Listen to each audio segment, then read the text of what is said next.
ایک دفعہ کا ذکر ہے کہ ایک جنگل میں چیونٹیوں کا ایک گروہ رہتا تھا۔ وہ سردیوں کی موسم کے لیے کہانا اکٹھا کرنے میں مصروف تھی۔ ان میں ایک سست چیونٹی بھی تھی جو ہر وقت کام سے بچنے کی بہانے ڈھونڈتی تھی۔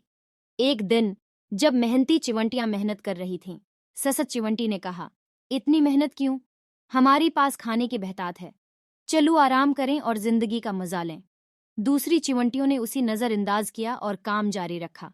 جب موسم سرما آیا تو سست چیونٹی کو اپنی غلطی کا احساس ہوا۔ اس کے پاس کہانے کو کچھ نہیں تھا اور وہ سردی سے کانپ رہا تھا۔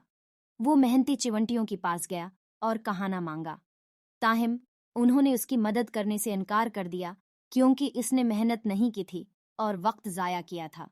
سست چیونٹی نے رحم کی بھیک مانگی اور پھر سے محنت کرنے کا وعدہ کیا۔ محنتی چیونٹیوں نے اسے معاف کر دیا اور محنت کی اہمیت سکھائی۔